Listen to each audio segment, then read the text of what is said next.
यह महाभारत की कथा है, धर्म और अधर्म, सत्य और असत्य के संघर्ष की। महर्षि वेदव्यास ने इसे रचा और पीढ़ी दर पीढ़ी सुनाया। हस्तिनापुर के राजा शांतनु के पुत्र भीष्म ने पिता की खुशी के लिए आजीवन ब्रह्मचर्य का व्रत लिया और वंश की रक्षा का संकल्प किया। शांतनु के बाद विचित्रवीर्य और चित्रांगद निःसंतान रहे। तब वेदव्यास की कृपा से धृतराष्ट्र और पांडु का जन्म हुआ। धृतराष्ट्र नेत्रहीन थे, इसलिए पांडु राजा बने। पांडु की पत्नियां कुंती और माद्री थीं। एक श्राप के कारण पांडु वन चले गए। वहीं कुंती और माद्री को देवताओं से 5 पुत्र युधिष्ठिर, भीम, अर्जुन, नकुल, सहदेव प्राप्त हुए। धृतराष्ट्र की पत्नी गांधारी ने 100 कौरवों को जन्म दिया, जिनमें सबसे बड़ा दुर्योधन था। पांडु के निधन के बाद कुंती अपने पुत्रों के साथ हस्तिनापुर लौटी, जहां पांडव और कौरव साथ पले बढ़े, पर धीरे धीरे उनके बीच ईर्ष्या और द्वेष बढ़ता गया। पांडवों के हस्तिनापुर लौटने पर प्रजा ने उनका स्वागत किया, जिससे दुर्योधन की ईर्ष्या और बढ़ गई। शकुनी ने दुर्योधन के मन में पांडवों के प्रति शत्रुता और भड़काई। तनाव बढ़ने पर राज्य का बंटवारा हुआ। कौरवों को हस्तिनापुर, पांडवों को बंजर खांडवप्रस्थ मिला। पांडवों ने उसे इंद्रप्रस्थ नामक भव्य नगर में बदल दिया।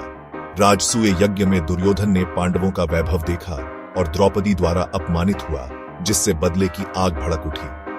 हस्तिनापुर लौटकर दुर्योधन और शकुनी ने चौसर का षड्यंत्र रचा। धृतराष्ट्र की अनुमति से पांडवों को चौसर खेलने का निमंत्रण भेजा गया। यही उनके पतन की शुरुआत थी। चौसर में शकुनी की चालों से युधिष्ठिर सब कुछ हार गए, राज्य, धन, भाई, यहां तक कि स्वयं को भी। शकुनी ने द्रौपदी को भी दांव पर लगाने को उकसाया और दुर्योधन ने सभा में द्रौपदी का अपमान करवाया। कृष्ण ने द्रौपदी की लाज बचाई, पर सभा के बुजुर्ग मौन रहे। गांधारी के हस्तक्षेप पर धृतराष्ट्र ने पांडवों को सब कुछ लौटाया, लेकिन दुर्योधन ने फिर चौसर की शर्त रखी, हारने पर 13 वर्ष का वनवास।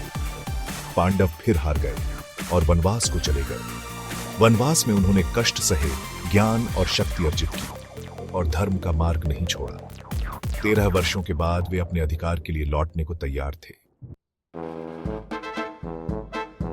13 वर्ष बाद पांडवों ने शांति के लिए केवल 5 गांव मांगे, पर दुर्योधन ने इनकार कर दिया। युद्ध अनिवार्य हो गया।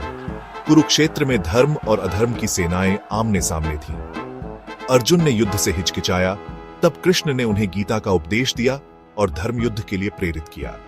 18 दिन चले युद्ध में भीष्म, द्रोण, कर्ण, दुर्योधन समेत कौरव मारे गए। पांडव विजयी हुए, पर यह जीत दुख से भरी थी। युधिष्ठिर ने धर्मपूर्वक राज्य किया, पर युद्ध के विनाश से व्यथित होकर राजपाट त्याग दिया। उन्होंने परीक्षित को राजा बनाया और भाइयों व द्रौपदी के साथ हिमालय की ओर महाप्रस्थान किया। यात्रा के अंत में केवल युधिष्ठिर सशरीर स्वर्ग पहुंचे। महाभारत का संदेश यही है, धर्म कठिन है, पर अंततः सत्य की ही विजय होती है।